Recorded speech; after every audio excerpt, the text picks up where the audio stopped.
बिस्मिल्लाहिर्रहमानिर्रहीम। दोस्तों साथियों, मेरा नाम राना सरफराज है और हम हर Saturday laws issues and solution पे बात करते हैं। और हमारे साथ लाहौर से हमारे एक्सपर्ट, मैं कहता हूँ इस छोटी सी उम्र में उन्होंने इतना बड़ा बेड़ा उठाया हुआ है, वो हमें इसके ऊपर रहनुमाई देते हैं। मियां सुहेल शोएब हमारे साथ होंगे लाहौर से, और हम बात करेंगे डिफरेंट नए लॉज के बारे में जो कि अभी गवर्नमेंट ले आई है या लाना चाहती है। इस हवाले से एक तो जैसे लीगल एड एंड जस्टिस है, और एक enforcement of women property rights act 2020 है। तो दोनों 2020 आ चुके हैं। सुहेल को शामिल गुफ्तगू और फिर रहनुमाई लेते हैं। सर अस्सलाम वालेकुम।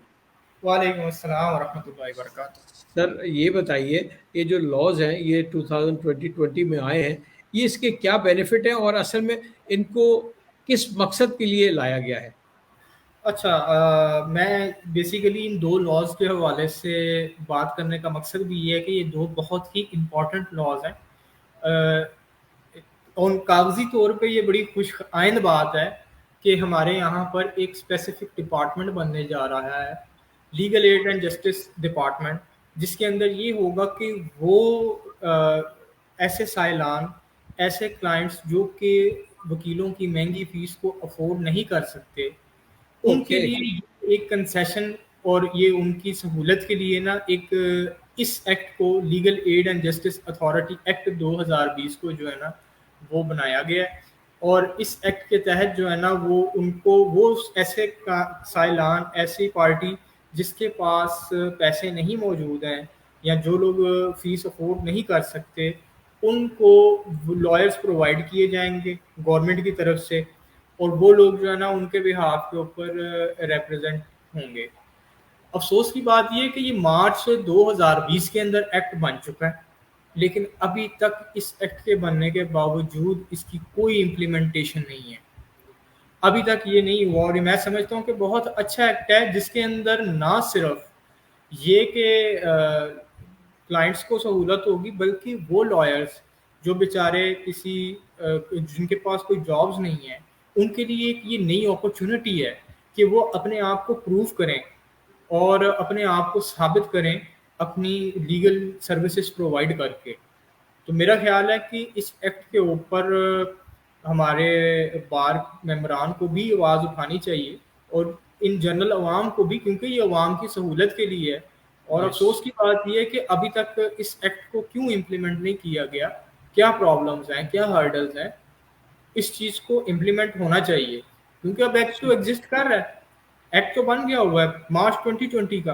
अभी तक की क्या सूरत हाल है, क्या आया कि इसके ऊपर कोई मजीद अमल दरामद हुए हैं या नहीं हुए।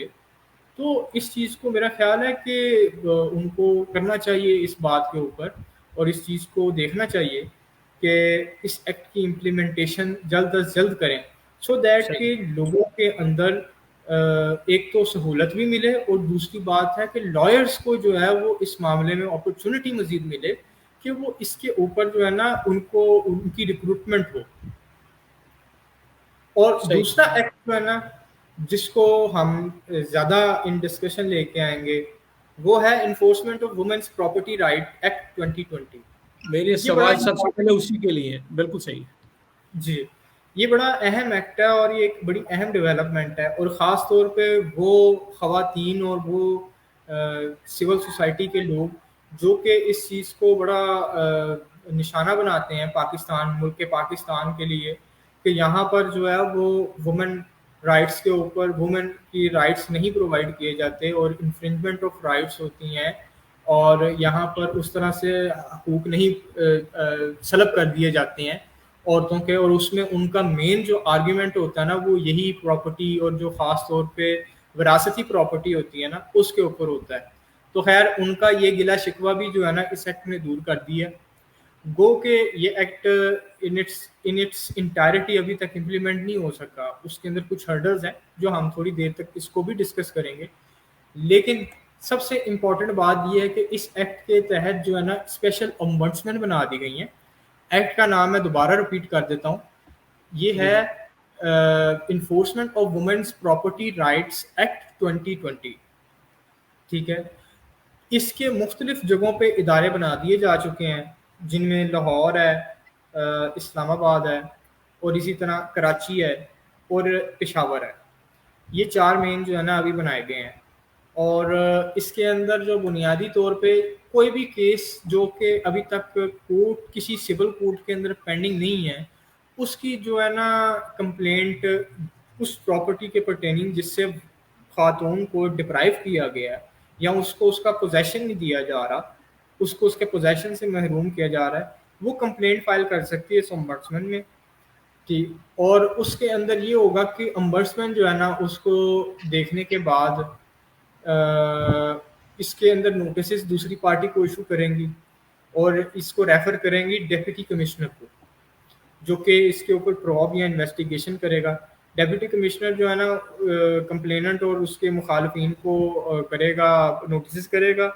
उन दोनों की बात सुनने के बाद वो अपनी इंक्वायरी रिपोर्ट 15 दिनों के अंदर अंदर from the assigning of that complaint to the commissioner, उसने जो है ना वो ओम्बड्समैन को उस मामले में खबर देनी है।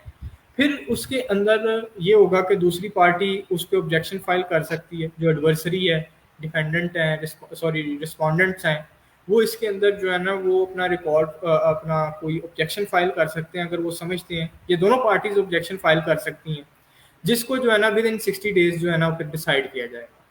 तो ये जो प्रॉपर्टी के हवाले से उनको अक्सर जो गिले शिकवे रहते थे वो जो है ना वो दूर हो जाएंगे। सही। सोहेल, इसमें सवाल सिर्फ एक पूछना था कि इसमें जो प्रॉपर्टीज रेंट पे हैं उनको भी कवर किया गया? नहीं, जो रेंट वाली प्रॉपर्टीज है ना उसको देखें, वो तो एक आ जाता है स्पेशल लॉ। दूसरी बात ये है कि जो प्रॉपर्टी रेंट के ऊपर है ना उसकी लैंडलॉर्ड जो है वो खातून है। रेंट के लिए स्पेशल लॉ एग्जिस्ट कर रहा है, पंजाब रेंट प्रेमिसेस एक्ट 2009। और दूसरी बात ये समझें कि जो रेंट के मामलात के हवाले से जो लॉज है ना वो है प्रोविंशियल लॉज, सूबाई लेवल के कानून है। ये जो कानून है ये फेडरल लॉ है, ये वफाक लेवल का कानून है। तो तो दो रूल जो है ना वो समझ लें। ये अगर हम हमारे, क्योंकि कोई लॉयर्स हजरात भी सुनते हैं तो उनके लिए भी ये चीज़ जो होगी वो इंशाल्लाह नॉलेज वाली होगी। अगर कहीं पर फेडरल लॉ एग्जिस्ट कर रहा है स्पेशल और कहीं पर प्रोविंशियल लॉ एग्जिस्ट कर रहा है स्पेशल, तो provincial law will prevail over the federal law. मिसाल के तौर पे मैं आपको इसके लिए एक मिसाल भी दे देता हूँ। हमारे यहाँ पे इन्वायरमेंटल प्रोटेक्शन एक्ट जो है ना वो दोनों फेडरल भी और प्रोविंशियल भी है, वफाकी भी है, सूबाई भी है। अब पंजाब के अंदर इन्वायरमेंटल लॉज के हवाले से क्या स्टैंडर्ड्स होने चाहिए, वो स्टैंडर्ड्स जो है ना वो पंजाब से बेहतर फेडरल तो नहीं डिटरमिन कर सकती, इसलिए provincial law prevails over federal law. हाँ, टैक्सेशन के मामले में और उसकी लेवी के हवाले से federal law will prevail over any provincial law, क्योंकि एफबीआर तो है ही फेडरल का इदारा। सही। तो यहाँ पर क्योंकि rent premises act provincial law है तो rent premises act 2009 will prevail over this. और दूसरी बात है इसमें रेंट के वो चीज़ें नहीं आती, क्योंकि नाजायज़ काबिज, बेसिकली इससे मुराद जो कब्जा करके बैठा हुआ वो नाजायज़ काबिज है, यहाँ पर उसके हिस्से तक जो कब्जा करके बैठा हुआ है वो इससे मुराद है, उसकी जो है ना वो डिस्पोजेशन जो है ना वो करवाने के लिए। सवाल आ गया, एक एग्रीमेंट था जो अप्रैल में ख़त्म हो गया। अप्रैल के बाद उनको नोटिस दे दिया गया ज़ुबानी, क्योंकि रिलेशनशिप बहुत अच्छी थी, और वो अप्रैल मई में दिया गया। मई से आज हम सितंबर नियरली हाफ क्रॉस कर चुके हैं और सिर्फ लारा लप्पा चल रहा है। तो खातून ये कहती हैं कि अगर ये नहीं करते तो रेंट एग्रीमेंट ख़त्म हो चुका हुआ है अप्रैल का ही, और अभी भी वो मकसद जिगजैग कर रहे हैं, तो उस सूरत में मुझे क्या करना चाहिए? आपको सबसे पहली बात तो ये है कि आपका रेंट डीड रजिस्टर्ड होनी चाहिए। रेंट डीड रजिस्टर्ड नहीं है तो जब भी आप कोर्ट में जाएंगे, क्योंकि यू आर द लैंडलॉर्ड, आपको 1 साल का जितना किराया बनता है उसका 10% अदा करना पड़ेगा जो आप उससे रेंट लेती रही हैं। फिर आपकी एविक्शन पिटीशन जो उसे बाहर निकालने के लिए एविक्शन पिटीशन होगी वो एंटरटेन होगी, अदरवाइज वो एंटरटेन नहीं होगी। अब रजिस्टर्ड होना चाहिए, अगर रजिस्टर्ड नहीं है तो फिर मैंने दूसरा प्रोसीजर भी बता दिया। और दूसरी बात वो कहती है थाने में रजिस्टर्ड है। नहीं, रजिस्टर्ड थाने के अंदर नहीं हो सकता, रजिस्टर्ड होगा रेंट रजिस्ट्रार के पास, जो इधर नहीं अगर पंजाब के नहीं अंदर है तो पूंछ हाउस, जो लाहौर के अंदर है ना इन पर्टिकुलर तो वो पूंछ हाउस है, तो नहीं, वो जो वो है ना मेरे वो साथ वहाँ व्हाट्सएप पे मौजूद है, व्हाट्सएप पे मौजूद है, आपको हमें देख रहे हैं। वो ये कहते हैं कि नहीं, मुझे जो गाइड किया गया था थाने में मैंने एंट्री करा दी हुई थी। थाने के अंदर सिर्फ इस वजह से है कि कोई दहशतगर्दी, और आपको पता है जब नेशनल इलेक्शन प्लान आया था उसके बाद इस चीज की आई थी, नहीं तो थाना is not a registration authority, थाने के अंदर तो वो just for the matter of record रखते हैं कि ये लोग यहाँ पे रह रहे हैं, बट ये अच्छा, रहायश के लिए है, लेकिन अब रेंट डीड की रजिस्ट्रेशन जो होगी वो रेंट रजिस्ट्रार के पास है। रेंट रजिस्ट्रार को एक एक्सपायर जो है रेंट एग्रीमेंट, उसका 10% जमा करा दिया गया, तो उसके बाद क्या होगा? एविक्शन पिटीशन फाइल करेंगे, उसके अंदर हम लिखेंगे जी कि हमने इन्हें नोटिस सर्व कर दिए हुए हैं, जुबानी कर दिए हुए हैं, इवन अदरवाइज ये कॉन्ट्रैक्ट भी जो है ना वो खत्म हो चुका हुआ है और किसी भी कोई भी चीज जो है ना वो एक्सटेंड नहीं हुई, क्योंकि आपने जुबानी नोटिस भेजे हैं, इसमें मोस्ट प्रोबेबली ये समरी ट्रायल होता है। मजे की बात ये है कि ये समरी ट्रायल है, आपने इसके अंदर नोटिस की बात ही नहीं करनी, आपने सिंपल बात ये करनी है कि ये रेंट डीड जो है ये एक्सपायर हो चुकी है, इसको कहीं पे भी एक्सटेंड नहीं किया गया, कोई लिखत पढ़त नहीं हुई, लिहाजा अब ये मेरे जगह पर नाजायज काबिज बैठे हुए हैं, इसकी एविक्शन इन्हें इविक्ट किया जाए, इन्हें बाहर निकाला जाए। कोर्ट जो होगी वो उस पर उन्हें नोटिस सर्व करेगी, उनको पीएलए फाइल करना होगा, बिल्कुल बैंकिंग कोर्ट वाला प्रोसीजर अडॉप्ट होता है, उसके तहत जो है ना वो उसका रिस्पॉन्स फाइल करेंगे, अगर substantial question of law and facts होंगे तो फिर वो पूरा जो ट्रायल चलता है जिस तरह एविडेंस का वो चलेगा, नहीं होगा तो डायरेक्टली डिग्री होके आप उनके खिलाफ एग्जीक्यूशन बैलिफ लेके जाएंगे, बैलिफ जो है ना वो उन्हें बाहर निकालेगा मुतलका थाना के थ्रू। अच्छा, ये बहन का सवाल फिर आ गया कि मेरे हस्बैंड बीमार हैं और मैं इसका कोई एडवांटेज मिल सकता है या नहीं? किस चीज़ पे एडवांटेज? यानी कि वो ग्राउंड फ्लोर का हिस्सा है और वो शायद ये आप सिर्फ ये बात समझें कि एग्रीमेंट एक्सपायर हो गया हुआ आपके लिए सबसे बड़ा एडवांटेज ये है। एक्सपायर हो गया हुआ, ठीक है। एग्रीमेंट जब एक्सपायर हो गया है तो हम्म। एग्रीमेंट जब एक्सपायर हो गया और फर्दर एक्सटेंड नहीं हुआ तो आपके लिए तो ये बहुत बड़ा ग्राउंड है, लेकिन मेरा ख्याल है कि जो खातून पूछना चाह रही है ना वो ये पूछना चाह रही है कि भाई अगर हमें फाइन ये माफ कर दिया जाए क्योंकि मेरे खावंद बीमार हैं, इस पॉइंट ऑफ व्यू से है, अगर मैं गलत हूं तो जाहिर सी बात है वो दोबारा से बिल्कुल इस चीज सही को है। लेकर अच्छा, वो ये पहलू भी कानून, सामने। हाँ नहीं कानून के अंदर इसकी कोई रियायत नहीं है। ये देखें आपकी गलती है, आपने उस वक्त क्यों नहीं फाइल किया। मैं यही बात कहता हूँ, मैं दोबारा आज कहूंगा कि जब हम इस तरह के एग्रीमेंट्स करते हैं तो हम लॉयर से मशवरा क्यों नहीं करते। अगर 15-20 अगर आप सालाना जो है वो लाखों रुपया ले रहे हैं, महाना लाखों हजारों रुपया ले रहे हैं, तो अगर उसमें से थोड़ी सी फीस दे के अगर आप कल को ना आने वाली नागहानी आफत से लॉयर के मशवरे से बच सकते हैं, तो मुझे ये नहीं समझ आती कि हम लॉयर से क्यों अपना मशवरा नहीं करते जब हम इस तरह की फाइनेंशियल ट्रांजैक्शंस को करते हैं। हमें लाजमी लॉयर से मशवरा करना चाहिए, हमें प्रॉपर्टी मैटर्स के अंदर तो बिलखसूस लॉयर से मशवरा करना चाहिए, बैंकिंग मैटर्स के अंदर तो जाहिर सी बात है जाते ही हैं, इसके अलावा दूसरे मामला हैं हमें जहाँ पे हमें लगे कि यहाँ पे कानूनी तौर पे ऊंच नीच हो सकती है वहाँ पे हमें अपने लॉयर से मशवरा करना चाहिए। देखें आपसे लॉयर उस चीज़ की एक छोटी सी एडवाइस की फीस ले लेगा ना, कल को आप बड़ी आफत से, अब देखें यहाँ पर रेंट उन्होंने फाइल करनी है, सबसे बड़ा एम्बार्गो क्या है, लॉ का एम्बार्गो है। लॉ कहता है पूरे साल का 10% जो है ना वो जमा कराना पड़ेगा, 10%। ठीक है, ठीक है। ठीक है, अब तो सूरत ये हाल चीज यह है कि इसका हम एप्लीकेशन जमा करा देते हैं, तो इसमें टाइम फ्रेम कितना लग जाएगा डिग्री होने में? देखिए ये 1-2 महीने में हो जाता है मोस्ट एक दो प्रोबेबली, दिन 1-2 महीने में ये डिग्री हो जाएगा। उसके बाद ठीक है। पोजेशन पे भी जाना है, वो पहली दफा बैलिफ जाएगा, वो विद पुलिस हेल्प भेज देंगे, ये आप समझ लें कि आपका 2-3 महीने के अंदर कंप्लीट हो गया केस, और ये भी मैं सही। शायद ज्यादा बता रहा हूँ। और इसमें ऐसा तो नहीं कि वो अगर किसी को एक्सपर्ट को हायर कर लेते हैं तो वो स्टे ले ले, कोई ग्राउंड बना ले, कोई चीज़ ऐसी कर ले? देखें अगर उन्होंने अदालत जाना तो उन्होंने भी 5% इसका फाइल करना है, अदरवाइज उनकी भी एंटरटेन नहीं होगी। सही। लैंडलॉर्ड हो या टेनेंट हो, दोनों में से जो भी अदालत जाएगा उसे वो फाइन भरना पड़ेगा। डन हो गया। अच्छा, और अब दूसरी बात है, इसकी स्टे नहीं मिल सकता, क्योंकि जनरल कोर्ट में अगर वो जाएंगे तो जनरल कोर्ट जुरिस्डिक्शन की कोर्ट कहेगी कि सॉरी, ये रेंट का मैटर है, रेंट कंट्रोलर के पास जाएगा, हमारे पास नहीं चल सकता। वो ठीक है, पहले पेशी में इसे डिसमिस कर देंगे। सही। अच्छा, अब एक और सवाल आ गया कि वो दोस्त, अहबाब, बहन जो बहनों का हक नहीं देते बाप की जायदाद में, या बाप की जायदाद में बहनों के हक को मार लिया जाता है, तो ये एक्ट उसको किस ये तरह बिल्कुल सपोर्ट इसी करता से बिल्कुल ये इसी से डील करता है। आप है? फौरन अम्बड्समैन में जाके इसकी कंप्लेंट फाइल करें, जनाब ये हमारा हिस्सा बनता है, हमारे पास ये एफआरसी है, हमने लीगल हेयर की डिक्लेरेशन ली हुई, और अगर वो नहीं भी ली हुई इवन आपके पास एफआरसी है, जो डेथ हुआ है उसके डेथ सर्टिफिकेट है, इन्होंने हमारी प्रॉपर्टी पे कब्जा कर लिया, तो लिहाजा आप इनको जो है ना वो यहाँ हमें हमारा हक दिलाया जाए। सिंपल सी बात। आपको लॉयर आप मतलब लॉयर के साथ जाएं, एप्लीकेशन फाइल करें, वो मार्क करेंगे, डीसी डिप्टी कमिश्नर जो है ना वो देखेगा, उसे वेरीफाई करेगा, अच्छा ये प्रॉपर्टी वहाँ ये इन्हीं की प्रॉपर्टी है, ठीक है, डिसीज की प्रॉपर्टी है, ये इसके लीगल हेयर्स हैं, नादरा से सही, इसकी सिंपल हो जाती है।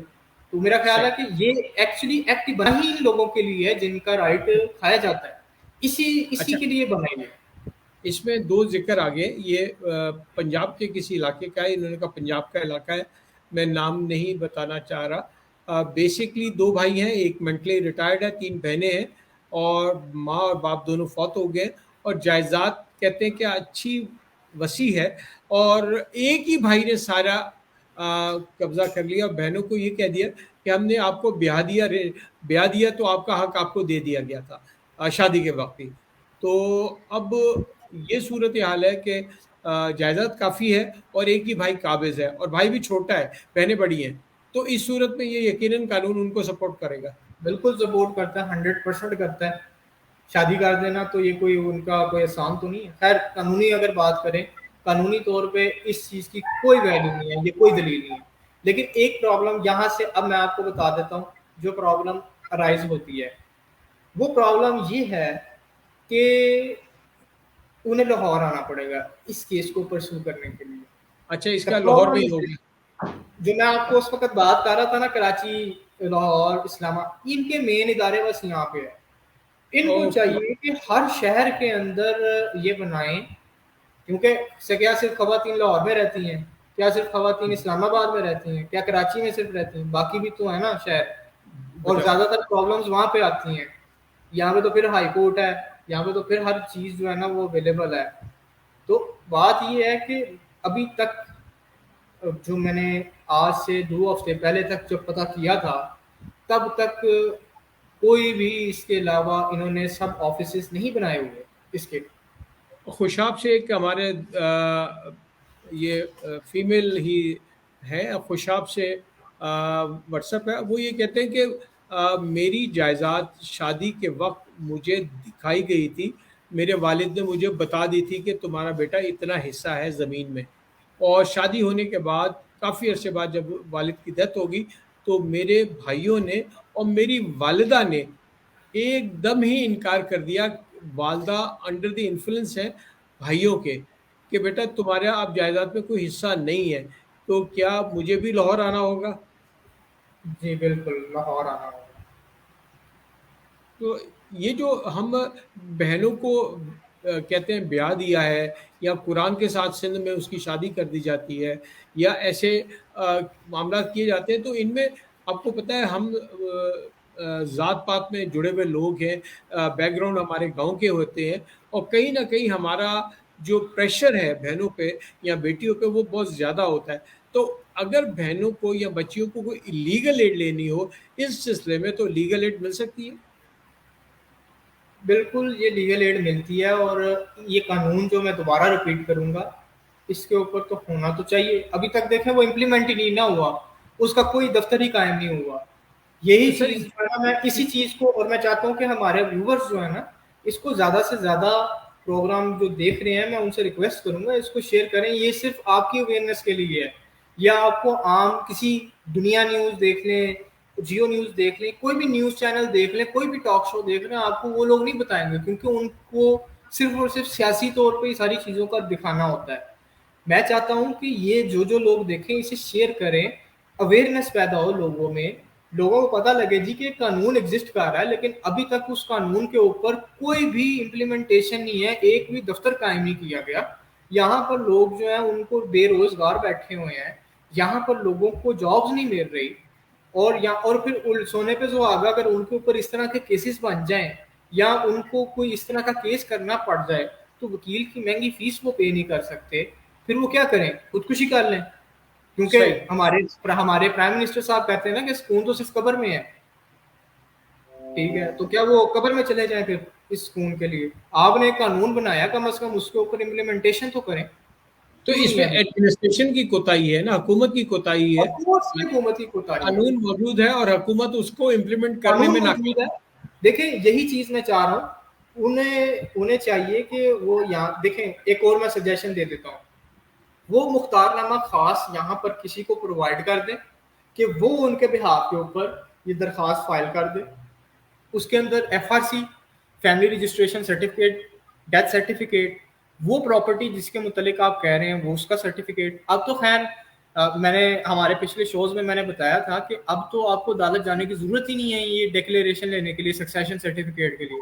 अब आप डायरेक्ट नादरा जाएं, अपना FRC निकलवाएं, FRC दिखा के प्रॉपर्टीज दिखाएं, वो आपको फौरन जो है ना दरखास्त रिटर्न फॉर्म में वो आपको फौरन उसका सक्सेशन सर्टिफिकेट बना देंगे।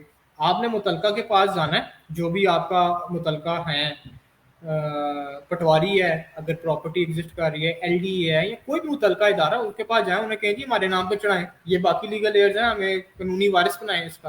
अच्छा सर, थोड़ी सी गाइड कर दें। पटवारी का मामला जहाँ तक आता है, पटवार खाने भी रिश्वत के बहुत बड़े घर हैं। तो वहाँ पे क्या कोई फ़र्द निकालने के लिए कोई फ़ीस होती है सरकारी? और उसके ऊपर अगर फ़ीस है, दे भी दी जाए, तो फिर भी कोई ना कोई हीले बहाने से मामला किया जाता है। मैं आपके साथ एक किस्सा शेयर करूँ। ये इत्तेफ़ाक से मेरी फ़ैमिली के हुआ। उनकी फ़्लाइट थी कनाडा की, और जब यहाँ की एक बहुत मशहूर व मारूफ़ लैब है, उनसे टेस्ट कराए गए PCR, और उन्होंने उनके बच्चों को क्लियर कर दिया। बच्चों को कहा ये कोरोना फ्री है, आप में सिम्पटम है तो आप ट्रैवल नहीं कर सकते। और वहाँ एक लेबॉर्ट्री में थोड़ा सा हंगामा हो गया कि बच्चों को नहीं है, माँ को है। अच्छा, अब यहाँ पे झगड़ा आ गया कि अब मसले का हल है, दूसरे दिन फ्लाइट है, क्या किया जाए? उसी लैब के नुमाइंदों ने एक हल निकाला, और हल निकाल के उसका मेहनतानी वसूल की और उनको सर्टिफिकेट दे दिया, और वो फ्लाई कर गए। अच्छा, फ्लाई करके जब एयरपोर्ट पे पहुंचे हैं, तो हमारे यहाँ यूके वगैरह में एक किट दी जाती है, हैंडी किट है, आप हाथ के हाथ खुद भी अपना कोरोना टेस्ट कर सकते हो, ये फ्री में मिलती है हमें। जब वो कोरोना टेस्ट किया गया तो एयरपोर्ट पे वो बिल्कुल क्लियर निकली। तो ये कानून की सिक्कम है, जहाँ पे अब लैब वाले भी ऐसे काम कर रहे हैं, जैसे प्राइम मिनिस्टर को इंजेक्शन लग गया साबिका, और वो इंग्लैंड में बैठे हैं। तो ये हुकूमत के लिए सवालिया निशान नहीं है?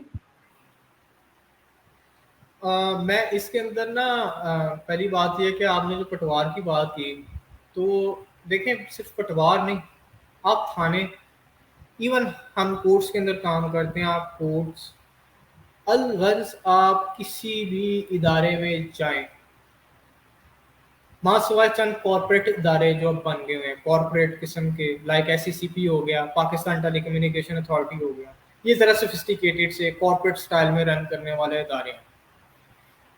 आप पटवारी के पास चले जाएं, आप अदालतों में चले जाएं, आप एलबंद के पास चले जाएं, आप पुलिस स्टेशन चले जाएं, यहाँ पर कोई भी काम पैसे दिए बगैर नहीं होता। सही हो गया, सही हो गया। जब तो तक आप पैसे नहीं देंगे, आप अपना 500,000 रुपया डीला नहीं करेंगे, आपका वो काम नहीं करेंगे। सही हो पटवारी गया। क्या करते हैं, वो कहते हैं ठीक है जी हमने भेज दिया है, ठीक है, वो जब उसका तहसीलदार का कोई विजिट होगा तो वो आके देखेंगे, अप्रूव करेंगे तो हम आपको फर्द इशू कर देंगे। जी कब होगा? 2 महीने बाद। जी मुझे तो अभी कल परसों चाहिए, मैंने तो एग्रीमेंट किया हुआ है। हम्म। अच्छा ठीक है, सही फिर हमारा नुमाइंदा जाएगा वहाँ पे तो उसका खर्चा लगेगा, तो आप हमें खर्चा दे दें उसका। सही। This is how they are working. सही। यानी कि मैं वो जी सबसे जी पहले आपसे रिक्वेस्ट करूंगा, और व्यूवर्स से कहता हूं कि मेरी अगर पिक्चर को थोड़ा सा आपको अनयूजुअल सी नज़र आ रही है, तो ये हमारे इंटरनेट की बहुत दूर होने की वजह से, खराबी की वजह से है। बाकी मेरी तरफ़ों कोई तस्वीर में खराबी नहीं है। मैं आप भी अपने आप को अच्छा लग रहा हूँ। सुहेल को भी शायद नज़र आ रहा होगा। अच्छा सुहेल, मैं आपसे रिक्वेस्ट करूँगा कि ये जो आज हमने डिस्कस किया है, इसको सम अप कर दें ताकि हम प्रोग्राम को वाइंड अप करें। समअप कर देता हूँ मैं। लीगल एड वाला मामला जो है, मैं चाहता हूँ कि उसके ऊपर आवाम को आवाज़ रेज़ करनी चाहिए। तो इससे उनको बहुत सी सहूलत मिलेगी। बिलीव मी कि कोर्ट्स के अंदर उनको जो फीसें भरनी पड़ती हैं वो उनकी सहूलत होगी, और इससे सिर्फ उनका फ़ायदा नहीं है, हम लॉयर्स का भी फ़ायदा है। मैं चाहूँगा कि बाहर भी इस चीज़ को एक्शन ले, हमारी पाकिस्तान बार इसको देखे कि लोगों के लॉयर्स को एक नई अपॉर्चुनिटीज़ मिलेंगी। ज़ाहिर सी बात है, हुकूमत तो उन्हें पे कर रही होगी अबाउट इट। दूसरी बात है कि जिसका भी प्रॉपर्टी, जिस खातून को भी जायदाद से महरूम किया गया है, या जिसको भी जो है ना वो जायदाद में से हिस्सा नहीं दिया जा रहा, या कोई नाजायज़ काबिज बैठा हुआ है, तो ये ombudsman बनी है। आप इन ombudsman में फ़ाइल करें। जो ज़्यादा दूर रहते हैं वो किसी भी अपने लाहौर के, इस्लामाबाद के, कराची, जहाँ के भी हैं, उनके करीबी, अपने करीबी रिश्तेदार को मुख्तार ख़ास भेज के दे के वहाँ पर जो है ना वो कंप्लेंट फाइल कर दें। या आप ये भी कर सकते हैं, आप डायरेक्ट ये कंप्लेंट ombudsman को लिख के दे सकते हैं। आप उनको वो कर सकते हैं, टीसीएस भेज सकते हैं, पोस्ट कुरियर के थ्रू भेज सकते हैं, जिसके अंदर दे विल टेक एक्शन। लेकिन ये है कि आप उसके साथ मुतल्लिका डॉक्यूमेंट्स अपने कंप्लीट लगाइएगा, और इसके लिए आपको एक वकील से मशवरा करना ज़रूरी है, तो वकील से मशवरा कर लीजिएगा। ठीक है? तो मैं चाहता था कि ये 2 एक्ट्स हैं, इनके ऊपर एक तो आवाम को पता लगे ये एग्जिस्ट कर रहे हैं। एक एग्जिस्ट कर रहा है लेकिन लंगड़ा लूला एग्जिस्ट कर रहा है। दूसरा एग्जिस्ट तो कर रहा है लेकिन वो एग्जिस्ट नहीं भी कर रहा, क्योंकि सही वो हो उसका फ़ायदा कोई नहीं है। तो सही उसके हो लिए अपनी आवाज़ को भी बुलंद करें, और मैं हुकूमत से भी रिक्वेस्ट करूँगा कि वो इस एक्ट को इम्प्लीमेंट करे, इदारे कायम करे, रिक्रूटमेंट्स करें, सो दैट कि आवाम को सहूलत हो। बहुत शुक्रिया सुहेल। यकीनन आज ये दोनों जो लॉज आप लेके आए, इम्प्लीमेंट नहीं हो पाए, इनके ऊपर काम होना बाकी है। हुकूमत पाकिस्तान इसके ऊपर फ़ौरन एक्शन ले, और यकीनन एक काबिल तारीफ़ काम को करने से अवाम उन्नास को फ़ायदा मिल सकता है, तो उसको रोकना नहीं चाहिए।